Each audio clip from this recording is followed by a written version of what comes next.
واش لا فامي، السلام عليكم، مرحبا بكم في فيديو جديد. اليوم الفيديو غادي نهضروا على البلان اللي طاري اللي داير بوم دابا، واحد البلان ديال انفصال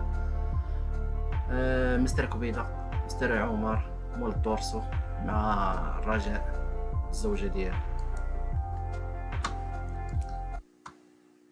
نشوفوا البلان ديالهم. راه دخلتوا الباج ديالها ديال انستغرام، غادي تلقاو الفيديو ديالها يلا ليحها هي ردا على واحد الفيديو اللي كان لاحو مستر كبيده. المهم ما سبقوش الاحداث. الناس اللي ما كيعرفوش هاد الجوج هادو هما واحد الكوبل من السوشيال ميديا. السيد كيدير الكوتشينغ والزوجه ديالو قصه حب كيف ما كيقولوا. شنو كيفاش داروا ديك بوم، كيفاش ولا بنادم كيعرفهم بزاف وتاثير عليهم ودار واحد لودونس. البلان هما فيه انه كانوا من مورا العرس ديالهم. مستر كبيده لاح في الغد ليه في الصباح كيلوح للمتابعين ديالو كيشرح لهم الديتاي كيفاش دازت ليه الدخله. ايماجيني. المهم حنا غادي نشوفوا البلان كيفاش تانونسا بعد الخبر ديال الانفصال ديالهم. كانوا باركين ناس ما عليهم ما بينهم حتى كيتلاح هذا الفيديو هذا عند مستر كبيده. مستر عمر السي عمر كيلم فيه الانفصال ديالو من الزوجه ديالو بحال هكا. واحد البلان هنا الا لاحظتوا راه شدات ليه الدار دستاتها كامله معاه حتى من لابياج ديال الحيط حيداتو. المهم من بعد غادي تعرفوا هادشي زعما بالديتاي.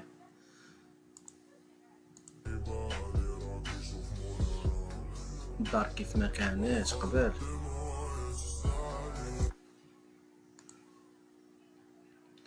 عطيكم واحد النبذه صغيره على كيفاش كانوا كيعيشوا داكشي الاجواء ديالهم هنا لدرجه انه في عيد ميلاد ديال عمر كانت دارت ليه رجاء الزوجه ديالو، كانت دارت ليه هاد سوا ديزون هديه.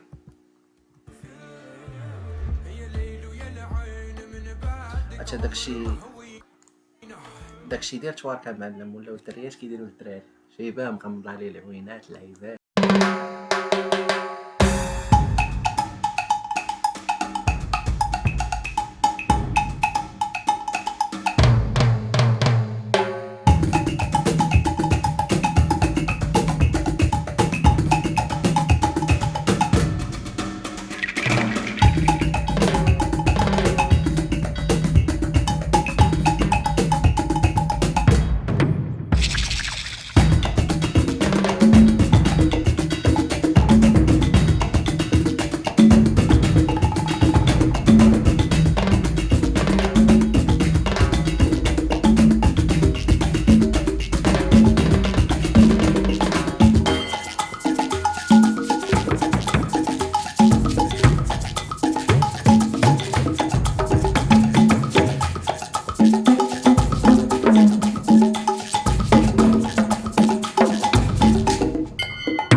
وهذا كان هو الكادو ديال عيد الميلاد. المهم ماشي هذا الموضوع ديالنا هو هذا الفيديو هذا اللي دار بوم، اللي تقريبا شوف تبارك الله راه 2 مليون والصرف وكثر من 140 الف لايك على هذا الفيديو هذا، حيت بنادم كان بزاف كيتسنى الرد ديال رجاء.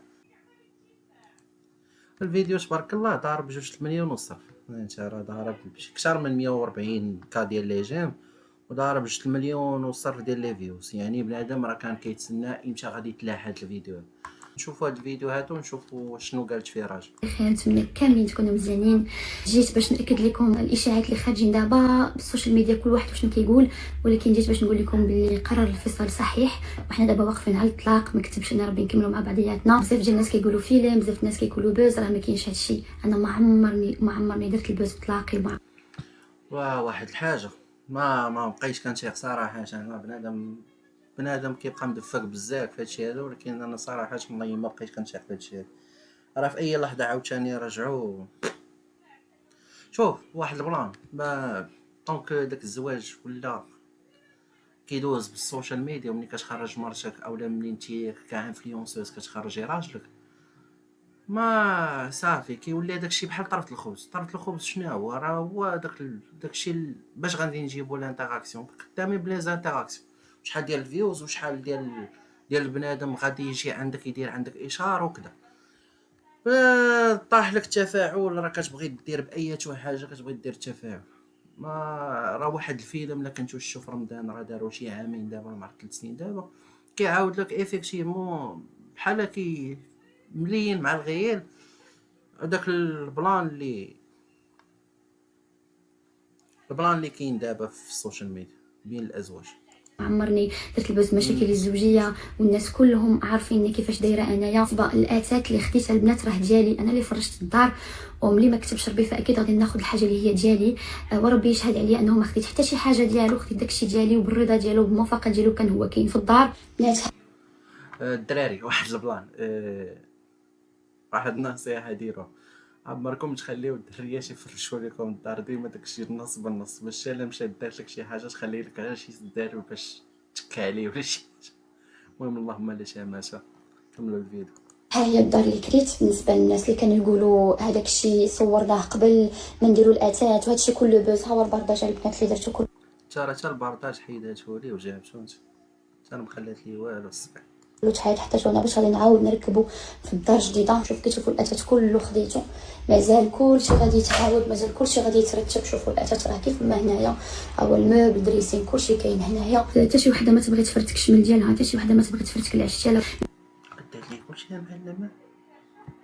من سابع المستحيلات ان يكون هذا فيلم، من سابع المستحيلات ان نفايل على علاقتي الزوجيه اللي عطيت فيها بزاف وضحيت فيها بزاف بالطلاق بهذه الطريقه غير باش ندير الفيلم ولا باش ندير البوز. هادشي راه ما يمكنش وماشي معقول. هذا حتى بالنسبه للطلاق انا تنازلت على كاع الحقوق ديالي، تنازلت على النفقه، تنازلت على السكن، تنازلت على كل شيء. بغيت غير راحه بالي وبغيت نوقف على رجلي من جديد. اللي عارف انه واحد البلان، اللي عارف انه ما بيناتهم حتى شي ولد، ما كاين حتى شي حاجه. واش المراه الا طلقات من الرجل واش كتاخذ النفقه وكتاخذ ديك المسائل ديالها؟ انا الا كنتي تنازلتي على المسائل ديالك كما كتقولي، يعني الا ومحصله عليه شي بلان، حصله عليه شي بلان ما بغيتيش تتابعيه، وعندك علاش باش انه تتابعيه باش تاخذي النفقه وباش تاخذي شحال من حاجه. ما عرفتش انا هادشي اللي عارف، ولا كنت غلط صحوا لي في لي كومونتير. وبغيتكم تكونوا معايا في حياتي جديده، بغيت نعاود حياه جديده ان شاء الله باذن الله، وهادشي اللي كاين البنات، فحبيت نوضح لكم هادشي. سلام. دابا صعيب عاوتاني البلان اللي طرا الهباش مع صوفيا، البلان اللي طرا الهباش مع صوفيا كاكزومبل، صعيب على بنت انها تبدا حياتها من الاول في السوشيال ميديا وتبان مع راجل واحد اخر اوكاو، لا ما بقاتش ديال راسها ولات مع راجل اخر، صعيب على بزاف.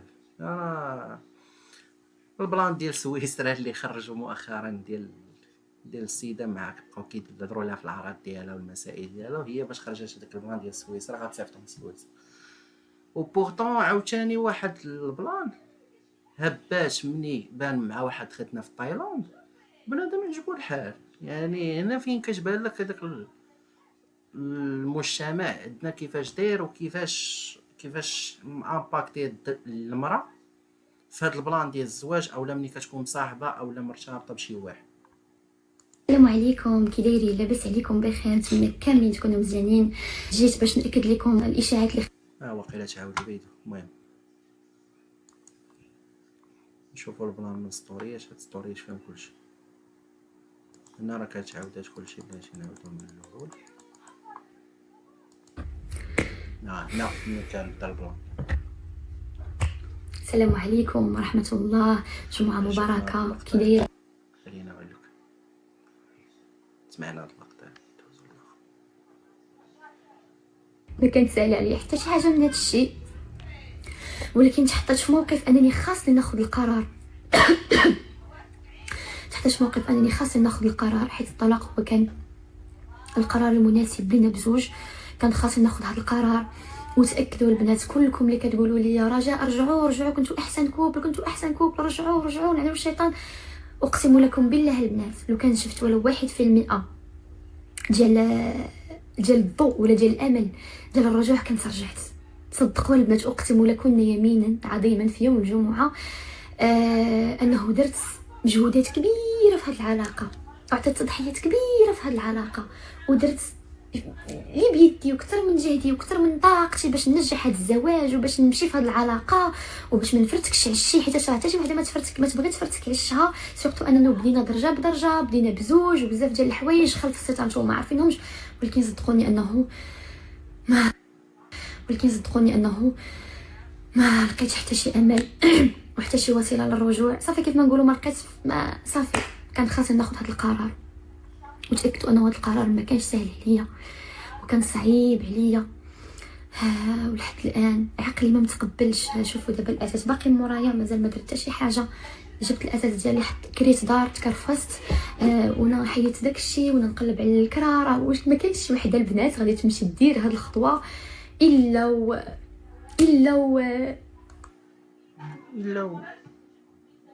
ما عاوتاني صعيب ولا صعيب صراحه يعني ما كتبان لك ما كاين عاوتاني هادشي هذا ديال السوشيال ميديا. واحد الحاجه تعلمتها فيها راني ما زيرو عاطفه، ما خاصكش تخدم العاطفه في هادشي هذا والو الا وصراو بزاف ديال المشاكل الكبار اللي ما نقدرش انا نتغاضى عليهم، ما نقدرش ندير راسي ما عشتهمش، ما نقدرش ندير راسي ما كاين والو. كما كنقولوا صافي الكاس عمر بقى ليا فين نزيد. تاكدوا انني صبرت وعطيت ولكن داك صافي كتوصل لك واحد المرحله صافي خاصك تجلسي مع راسك وخاصك تاخدي القرار المناسب باش تكملي حياتك وكتقولي مع راسك اللهم نبكي شهر شهرين 3 شهور ولا نبكي حياتي كامله حيت واحد العلاقه غير مناسبه لينا. شو ترددت بزاف باش ندير هاد لي ستوري، واش نديرهم واش ما نديرهمش ولكن ميمكنش ما نوضحش لكم. عائلتي الثانيه عرفتوا السند ديالكم ليا فاش كندخل كنقرا الميساجات، راه كنقرا ميساجاتكم كاملين، فاش كنقرا دعاويكم كاملين. خليت راسي حتى جمعت راسي شويه قدرت ندير لكم لي ستوري باش ما نبكيش باش ما نتدمرش باش حيت انا عارفه صاحب الشفايه اكثر. وبغيت نقول لكم هاد الكلمه اللي تشفيت بلا وراه الحمد لله ما كان حتى شي حاجه تشفي بصحتي بعافيتي هازه راسي بمصروفي الحمد لله بخدمتي قادره نبدا حياه جديده فالحمد لله. الناس اللي بغاو يتشفوا في علاقه انها ما كملتش هادشي ما كان حتى شي حاجه اللي غتشفوا فيها، هذا مكتب الله وليت شفيت بلا. وبغيت نقول لكم البنات شكرا بزاف، راه قد ما شكرتكم قليل نتوما عائلتي الثانيه. صافي بالمناسبه كيف قلت لكم حنا واقفين على الطلاق وبالنسبه انا نهضر لكم على واحد النقطه اللي بزاف كيهضروا عليه الاساس دات له الاساس قشطاتو ضحكتوني. الدار انا فرشتها بالنسبه للناس اللي غيقول لك تتصرف ما كنت نصرف ما والو، هذيك الدار انا بغيت نفرشها حيت كان عندي الحمد لله الامكانيات وبغيت نفرش فين انا نعيش وفين انا نرتاح حيت كنت ناويه الدوام وكنت ناويه انه نكملو ونزيدو، كان عندي طموحات وكان عندي احلام ونديروهم ولكن ما كتبش اننا نكملو بزوج، ما كتبش اننا نعيشو داكشي. فصافي العشره سادات ونهايه اخلاق ما غادي ندوي عليه حتى شي حاجه الخايب وما غادي نقول عليه حتى شي حاجه خايبه. الله يسهل عليه ولا يسهل علينا كاملين. قلت لكم اتت الدار واكيد ملي خرجت ما غنخرجش الاساس ديالي مورايا. اكيد اي مرة ما غتخليش اساسها مورا اللي درتو هي اختاريتو بحب بذوقي اختاريتو انا يعني هي واحد البلان راه ديتي الاساس. كيفاش غادي تخرجي هاد السيد انا من راسك كيف ما كتقول لها مع علاقه حب وداكشي كيفاش غادي تخرجيه وانت كتشوفي الاتات ديالو وداكشي اللي شريتي انت وياه كتشوفيه جايباه لدارك. لا حول ولا قوه الا بالله. 5 شهور ديال تماره وديال الاختيار ما كانش سهل. شهور ديال تماره شهر 5 شهور 5 شهور وما مزوجين راه ماشي بزاف. يا انا بلان ديال الاختيار ما كانش سهل عليا اني نقلع لوحه بلوحه. راني مرت دازت عليا استغفر الله العظيم. المؤمن مبتلى اكيد وانا ماشي الاولى ولا الثانيه. كاين بزاف ناس كيطلقوا، غير هي لا بيريود الاولى كتكون صعيبه. فاش كتشوفوني انا كنبكي راه ما كنبكيش على شي حد زعما، راه كنبكي على السيتواسيون ديالي، كنبكي على انا شنو كنت ناويه. راه في 20 يوم حياتي كانت هاك ولات هاك، تقلب الموازين ديال حياتي. دابا كتلقاوني البنات جالسه وكنشوف السقف ديالها هكا، ما عارفاش منين نبدا. بروغراماتي تلفو، بروغراماتي تقلبوا، كنت في دويرتي جالسه معززه مكرمه. حتى دابا معززه مكرمه، لقيت راسي مشيت كريت هزيت الاساس ديالي، ما كانش ساهل عليا. راه ملي قلعت الاساس ديالي راه بكيت وتأزمت. ولكن البنات صراحة صعيبة على أي واحد طلق تاني، ما عرفتش، ما جوج دونك يحطو الراس على راسو على بعضياتهم، ما عرفتش. لا حول ولا قوة إلا بالله. نكمل. كنحمد ربي ونشكرو، ربي عطاني القوه، ربي باش تاخدي داك القرار وتزطمي على قلبك. راه زطمت على قلبي. لا ماشي هي الصراحة باش مزيانة عاوتاني من واحد الناحية. هي من واحد الناحية كاين عندها سلبيات وعندها إيجابيات. نشوفو حنا الإيجابيات ديال هاد الحاجة هادي اللي غادي ندوي لكم عليها.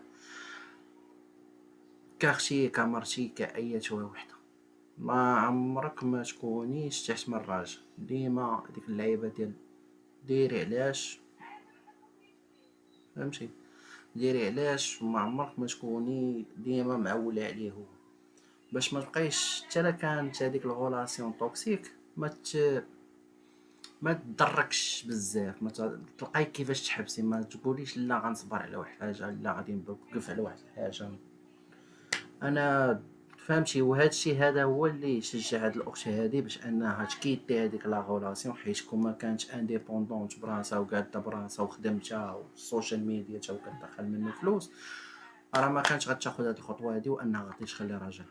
كيف ما شحال من وحده تا هي نفس البلا على مشاعري باش ناخذ القرار، اللي في الصالح ديالي، باش ناخذ القرار اللي فيه مصلحه ليا، القرار اللي غيخدمني ويخدم راحتي النفسيه ومستقبلي. حيت ما بقيتش مرتاحه لبنات ديك العلاقه نهائيا. فكان لابد انني نصطم على واحد الدنيا كتعيشك واحد المواقف انه كضطري توقفي واحد تخلي على واحد الحاجه اللي كنتي باغياها بزاف من اجل راحتك النفسيه ومن اجل صحتك وسلامتك العقليه، ومن اجل انك تكملي على رجليك ويكون عندك مستقبل ان شاء الله للاحسن. ماشي نهايه العالم، لا الدنيا واقفه عليه ولا الدنيا واقفه عليه ولا الدنيا واقفه على حتى شي حد اخر. فالحمد لله انه ربي عطاني هذه القوه باش نتجاوز، وربي عطاني القوه باش نوض، وربي عطاني القوه باش ناخذ قرار اللي هو مصيري في حياتي. واخا تكرفصت واخا مازال يمكن تابعني شويه الازمات، حيت ماشي سهله الوقوف على رجليا، ولكن كنحمد ربي ونشكر. انا ثقه في القوه ديالي اللي عطاني سيدي ربي. فاش كتوكلي امرك لله سبحانه وتعالى وكيكون عندك اليقين بالله سبحانه وتعالى قوي، تاكدي انه ربي عمره يخيبك.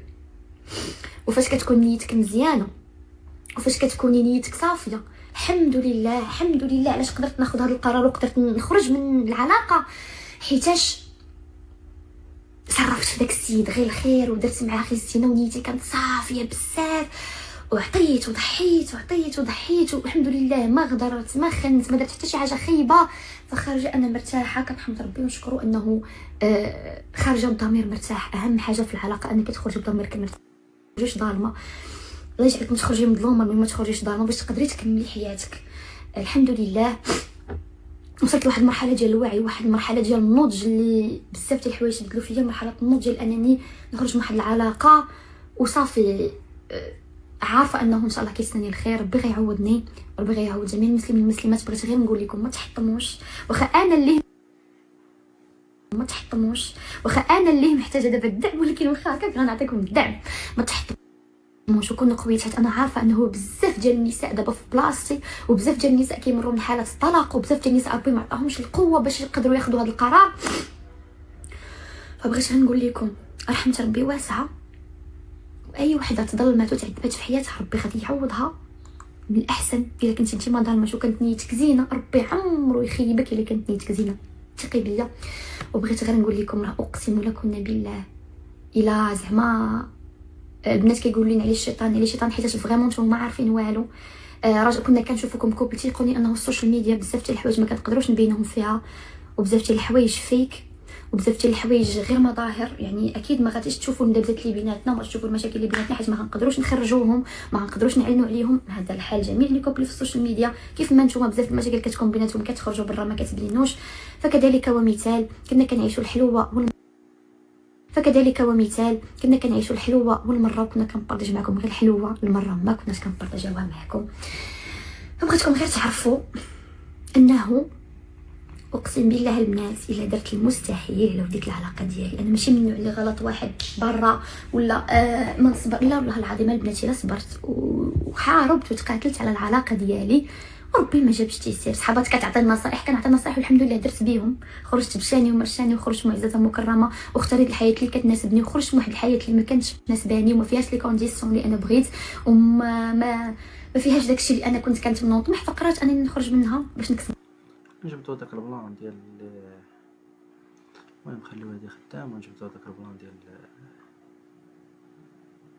البوست ديال ليلى حيت اللي ضرب الفيوز، ونشوفوا لي كومونتير براحتي ونكسب راحتي ونكسب حياتي ونكسب مستقبلي. حيت انا قبل ما ناخذ هذا القرار البنات فكرت عرفتوا جلست شحال وانا كنفكر باش خديت هذا القرار اللي لقيته مناسب. والحمد لله عائلتي كلهم شافوا قراري مناسب، حيت هما كانوا عارفين شنو كان بيناتنا وكانوا شايفين كلشي على عينيهم، فكلشي العائله ديالي ابروفاو القرار ديالي. اخر حاجه بغيت نقولها هو انه كيف قلت لكم الاساس خديته كان ديالي، ما خديت حتى شي حاجه ماشي ديالي، داكشي كان ديالي درتو بشهوتي فخديتو. اكيد ما غنخليش مورايا يرجع له هو يقدر يتزوج من مورايا ولا يجيب ولا يسهل عليه. شوف انا شي وحده تبوزا في الاساس ديالي اكيد امبوسي، لا يمكن اتات اختي نزو لوحه ما جعلني من لوحه، ولكن ما نخليش شي حاجه مورايا اللي نقدر من بعد نشوف شي انسانه اخرى فيها ما يعجبنيش الحال، حيت بيان سور حنا غادي نطلقوا كل غادي يشوف حياته الله يسهل على الجميع. وبغيت غير نقول لكم بالنسبه للطلاق كنا غادي كنت غادي ندفع الطلاق الشقاق، ولكن ملي استشرت مع المحامي لقيت انه طلاق الشقاق غياخذ لي تقريبا 3 شهور اللي هي كثيره.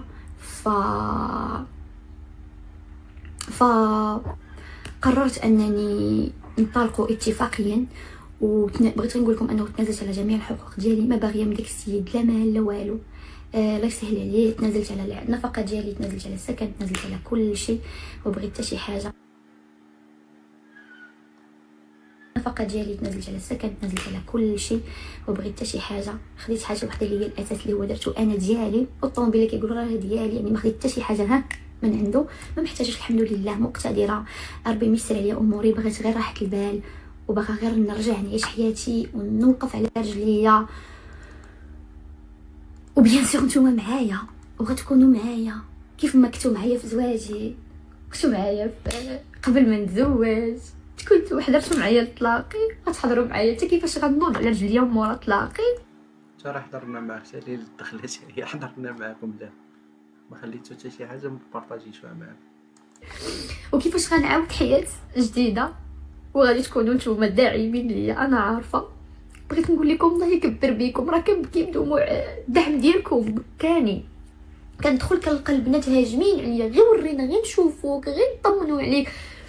الله يكبر بكم، فخر كبير ليا وشرف كبير ليا حبكم، شرف كبير ليا دعمكم، كنموت عليكم. الحمد لله هذا نعمه من كدير ليا، وشرف كبير ليا حبكم، شرف كبير ليا دعمكم، كنموت عليكم. الحمد لله هذا نعمه من كدير ربي، انه البنات كيبغيوني هذا الحب الا وراني دخلت لقلوبكم كيف نتوما دخلتوا لقلوبي عندي قلب واحد. صافي هادشي اللي كاين، وشرحت لكم كل شيء باش ما تبقاوش مهولين عليا.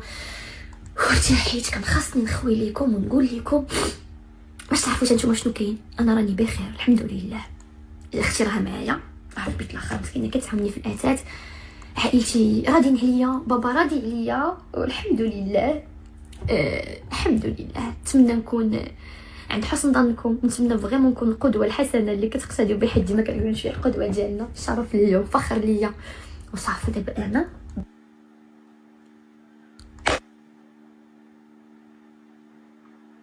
البنات الله يرضي عليكم بغيت نقول لكم شي حاجه. شوفوا دابا دخلت الميساجات ولقيت اغلب الميساجات العين السحور، عطيه فرصه، رجعوا، بغيناكمش تفارقوا، باغي نتوما احسنكم. شوفوا البنات الله يرضي عليكم، العين كاينه والسحور كاين ولكن راه طبع الانسان ما عندوش علاقه بالعين. كونوا اكيدين وعلى يقين انه فاقي انا عمر ما عنده علاقه لا بعين لا بسحور. انا راه كنهضر معكم وكنقولها لكم، حاولوا تدخلوا لدماغكم شويه انه راه طبع الانسان وبعض الحوايج اللي نتوما ما كتشوفوهمش. نتوما كنتو كتشوفونا كوبل بارفي من برا، كنبان لكم كوبل بارفي. حتى شي حد ما كان عايش معانا، حتى شي حد كان عايش معايا انا كيفاش عايشه في الدار، حتى حد ما كان عايش معنا المشاكل اللي كنا عايشينها في الدار. فاحنا كنا بيان سور كنبينوا لكم الحاجات الزوينين، وكنت كنقول لكم حنا كندابزوا بالحق. ما كنتوش كتشوفوا داكشي، اكيد كنتو كتشوفوا داك الحب ديال السوشيال ميديا ديال برا. فداكشي البنات غير اللي كتشوفوا نتوما، كاين بزاف جوانب نتوما ما شايفينهاش ونتوما ما عشتوهاش معنا. خاصكم تعرفوا انه ماشي اي كوبل في السوشيال ميديا كيبانوا لكم واعرين خاصكم تعرفوا انه هذا القرار ما خديتو. خاصكم تعرفوا انه ماشي اي كوبل في السوشيال ميديا كيبانوا لكم واعرين والحب والغرام، راه داكشي حقيقي. ودابا راه نتوما اللي كتروجوا هاد الصورة هادي وكتبغيو تبينوها للناس، وفي الاخر كتبداو تقولوا هاد الهضره ديال لا حنا ما عرفتش غير صابرين. واش فهمتوا؟ راه السوشيال ميديا كنبينوا لكم غير اللي بغينا، والسوشيال ميديا بزاف د الحوايج فيها فيك، والسوشيال ميديا فيها الزواق وفيها المضار. وشنو اللي قال لنا هادشي راه ماشي فيك؟ مش عرفنا هادشي هادي ماشي مسرحيه باش تطلعوا العيبات ديالكم. المهم ولكن الواقع كيكون اشياء اخرى. بزاف د الحوايج اللي انا خلاوني ناخذ قرار الطلاق اللي نتوما ما عارفينهمش وعمركم تعرفوهم. كيف قلت لكم كيبقاو اشياء شخصيه ما عمرني غادي نعاودهم، داكشي كيبقى حياتي الشخصيه. فهمتوا؟ اللي غادي اللي عليكم تعرفوا انه انا ما خديتش هذا القرار من فراغ، وما خديتش هذا القرار حتى فكرت 20,000 مره. وطونك والديا معايا وعائلتي معايا في القرار الا عارفه راه ما كاينش شي واحد يبغي بنته تطلق ولا اختو تطلق الا كانوا غادي يقولوا لنا على الشيطان. طونك كلشي مساندة، عارفوا انه راني خديت القرار الصحيح. وكنتسنى منكم نتوما كعائلتي الثانيه تساندوني، الله يرضي عليكم. ماشي عندنا ندخلوا نلقاو رجعوا راه هادشي كيمرضني، راه ما كيزيدنيش لقدام. انا لا بغيتو تزيدوا بيا لقدام وتعاونوني، خليكم مسانديني في اي قرار خديتو. خاصكم تعرفوا انه هذا القرار ما خديتوش بالساهل، راه باش الانسان بحال شي سكريبت كتعرضوا شي.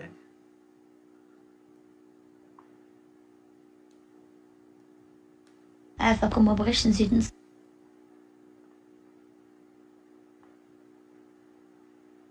غير هضره كتبقى تعاود. المهم سو الخوت، هذا ما كان في الفيديو ديال اليوم. نتلاقاو في فيديو اخر ان شاء الله. تهلاو.